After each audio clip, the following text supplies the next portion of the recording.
Assalamualaikum warahmatullahi wabarakatuh. Good day, fellas. How you been? How's it going? How's your day? Doing great? Everything's fine? Alright, so I am Azzam Firdausi Irawan, and today I would like to tell you a story about a lake. Have you ever heard about Lake Toba? Does it ring a bell? This lake is in North Sumatra, in Indonesia, right? Have you heard about it? All right. I'm going to tell you about this story called The Legend of Lake Toba. Okay.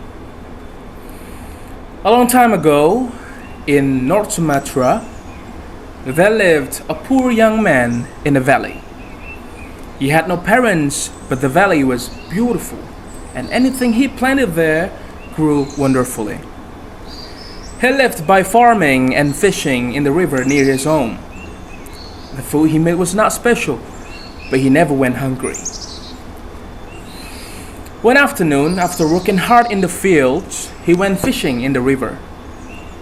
The day was not his day though, and after hours of waiting, he still hadn't caught a single fish.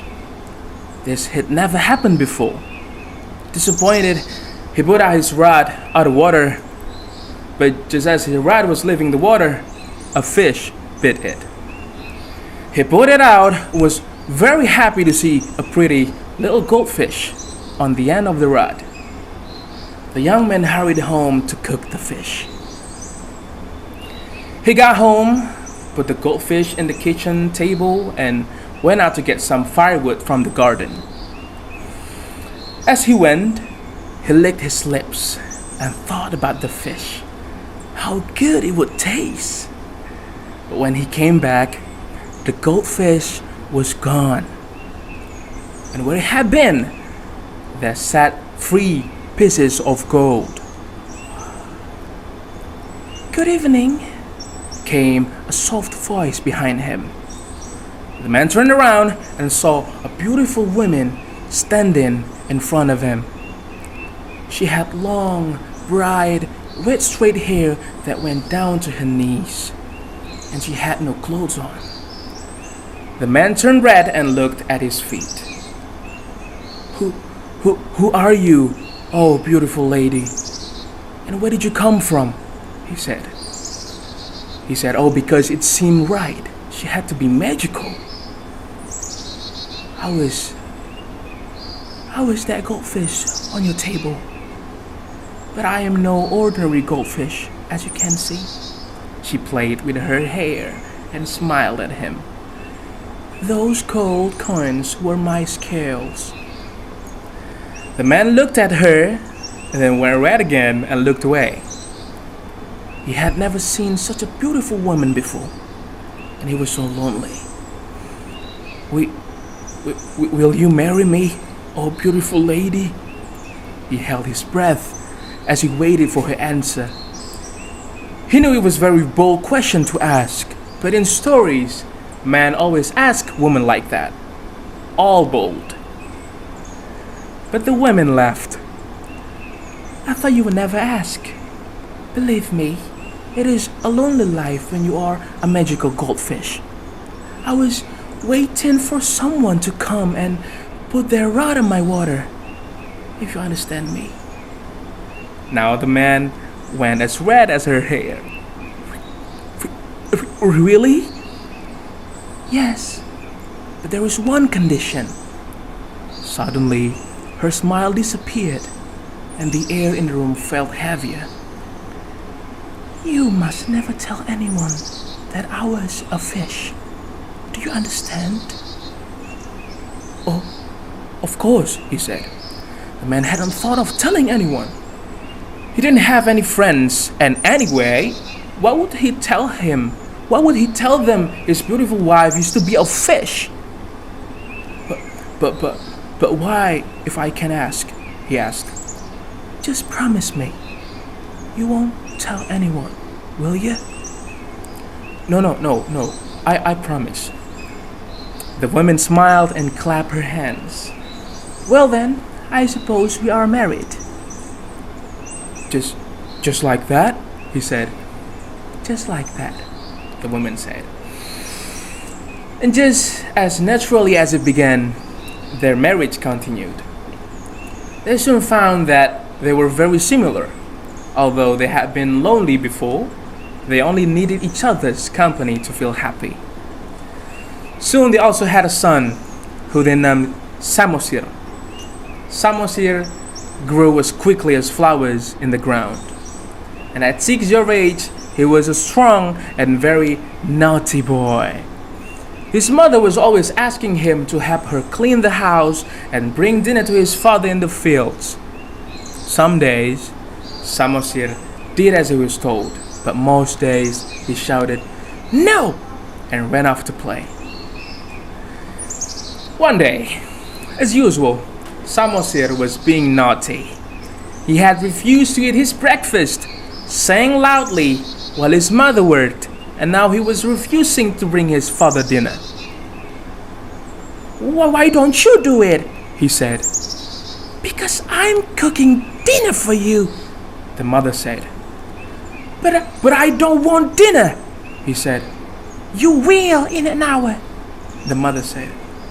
"How do you know?" "Because you're a human, and humans get hungry at the same time every evening," she said. "I won't get hungry," he said. "You didn't eat your breakfast today, of course you will," she said. "See, I wasn't hungry this morning, so I won't be hungry later," Samosir said. Eventually, Samosir's mother convinced him to take a box of rice and fish to his father in the fields. It was a long walk through the fields, and as he went, Samosir started to feel hungry. I guess Mom was right," he said. "Well, I'm sure they won't mind if I just eat a few of grains of rice." So he opened the box, and the rice looked so fresh and delicious, and the fish so hot and juicy. He ate just a little bit of both, but that only made him feel more hungry. So then he ate a bit more, and a bit more, and oh no! I've eaten all of my dad's dinner. All that was left were the fish bones. Hoping his father would notice, Samosir put the bone back in the box, wrapped it up, and continued on his way. When he found his father, he handed him the box and was about to run away. But his father was hungry too, and he immediately opened the box and saw the bones. "Samosir!" he shouted, and went after the boy. Samosir was fast, but his father was faster, and he quickly caught the boy. "Why were there only fish bones in the box? Did you eat my dinner?" Samosir burst into tears and cried loudly, saying, "Oh Dad, it was horrible. A fox attacked me and ate all the food and said I had to keep it a secret." "Don't lie to me," his father shouted. His cheeks were bright red. "Mom, I'm not lying," Samosir said. "Yes, you are, you son of a fish," the father said. And without a warning, he slapped Samosir across the face. Samosir gasped and his mouth fell wide open. His father had never hit him before. "I'm not a son of fish," said Samosir. He was crying again, but this time it was real. Samosir turned and ran all the way home. When he came into the house, he said, "Mom, am I the son of a fish?" He meant it as a joke, but his mother's face turned deadly serious. "Samosir, what did you say?" "I said, am I the son of a fish? Dad just said it to me." His mother started crying silently and put her arms around him. "He has broken his promise. What? You really mean am I the son of a fish? He looked up at her face. But you're not. But as he spoke, his mother's face started to change. It looked smoother than before, and the light shone in a strange way. After picking up the box, Samus's father thought about what he said. It was a joke, but then he had slapped his son. It was a stupid thing to do. It started to rain, so he went towards the house. He could see his wife inside, hugging Samosir. But just then, lightning struck, and the two of them disappeared. He went inside and looked all through the house for them, but they were gone. Where they had stood, there was a big puddle of water.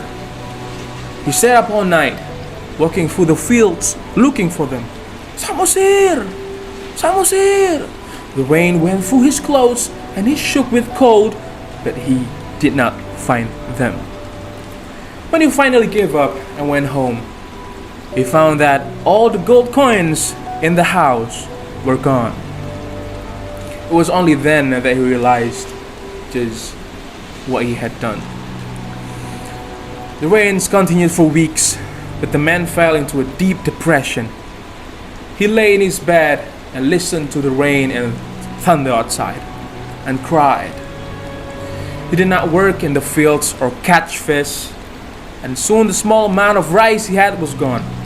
Not that it mattered, because the rains were so heavy that he couldn't light a fire, and the valley started to flood. The man stayed in his house for as long as he could. Surely the rains would eventually stop, but they don't. But they didn't. And finally, he had to swim for his life, fighting the dancing waters and heavy rain. It didn't last long though, because his will to live had disappeared with his wife and son. His will to live had disappeared with his wife and his son. The man was put down on the waters and never came back up. Still the rains went on and on until the beautiful valley eventually turned into a lake. When the rain stopped, people came to see the lake that had formed. Although the man had no friends, some people knew about him and his strange but beautiful wife. They knew he had died alone and miserable, although they didn't understand where his wife and son had gone.